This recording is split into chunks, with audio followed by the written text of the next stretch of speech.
Calaprice, Senior Consultant at the Avoca Group. Thank you for joining me today. Today, I will be discussing the topic of metrics. And those of you who know me as a metrics enthusiast may be surprised to know that at one time, even the idea of metrics made me feel fatigued. It brought forth visions of long spreadsheets of formula and numbers that served primarily to reveal problems that I often couldn't do much about. So to me, it was no wonder that when we first started the Avoca Quality Consortium, our research showed that metrics were among the areas where our members were least satisfied with what their companies and their partners were doing. My epiphany about metrics came when I began to recognize companies' metric systems as powerful statements of the values they held, as well as their strategies for upholding them. There is depth to the old adage that what gets measured gets managed. Let me explain. We at Avoca consider metrics to fall into three major purpose categories. Outcome metrics answer questions of how we performed with respect to our standards, past tense. Predictor metrics answer questions of how we're doing so far on the way to achieving our standards, and contributor metrics measure the conditions and activities that contribute to outcomes, but that don't have a strong enough direct relationship to actually predict them. Thus, by establishing a complete set of outcome metrics and targets for a given area, a company is essentially articulating the set of outputs that it feels are worthy of careful management, as well as the standards for each output that it intends to achieve. In other words, what it values. Similarly, by establishing the set of predictor and contributor metrics that it will use to manage toward these outcomes, a company not only expresses its commitment to proactivity, but also establishes the granularity of oversight and risk management that will apply to each area. And then, by defining who is responsible for actioning each metric, it makes statements about specifically who owns each step on the way to the outcome.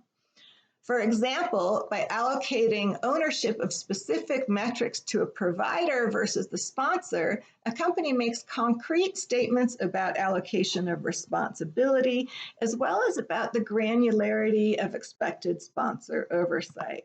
Sponsors with lean outsourcing models, for example, will assign the oversight of detail-level metrics quite differently than will sponsors exercising a more intense level of oversight.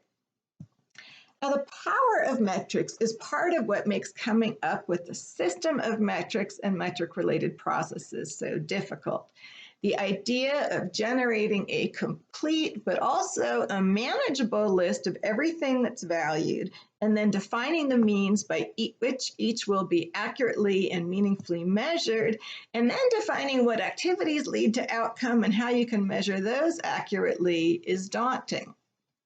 And even when you finish that, then you have to figure out how to collect, analyze, and interpret all of this information and ensure that everyone who needs to understand and use it is able to do so. Because it's so daunting, it's tempting to effectively peek over your shoulder at what your neighbors are doing to see if you can borrow it, even if it maybe doesn't quite reflect your organization's situation. It's also tempting to resort to measurements that you already have at the ready, even if, again, those might not exactly reflect what's most important in your case. Unfortunately, these common practices often lead not only to wasted time and energy, but also to clouded messages about your company's values and operational strategy, and then eventually to disenchantment with the use of metrics altogether. Now that's where Avoca can come in. Our subject matter experts start by assisting with clear definition and documentation of the scope, objectives, stakeholders, and framework for your metric strategy, generally working with multiple people within your organization.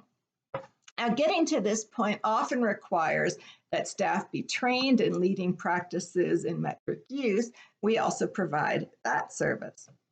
Once the strategy has been defined, we work with you toward development of a fit-for-purpose catalog of well-designed metrics, as well as processes for maintaining the catalog, capturing metric data, defining metric sets for particular relationships or other uses, analyzing, reporting, and actioning metrics, documenting metric-based oversight, designing your dashboard, change management, and so on. Now, if you're an AQC member, you have a head start. We've defined for AQC members what's generally important in clinical trial oversight and risk management using a conceptually simple but robust rubric. We've then crafted a comprehensive catalog of well-designed metrics that measure these outcomes, as well as associated predictors and contributors.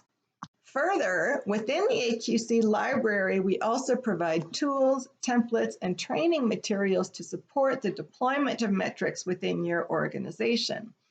All of these materials have been extensively vetted by our membership. Many AQC members will find these tools sufficient to meet simple needs with respect to metrics. However, many will also find that in order to fully meet the needs of their organizations, it's helpful to engage subject matter experts for consulting, as I just described. Now, over the past 10 years, I and other subject matter experts at Avoca have helped many clients to develop effective, efficient, and comprehensive clinical trial measurement programs that are right-sized and doable for their companies. We would welcome the opportunity to speak further with you about this experience, and we thank you for listening today.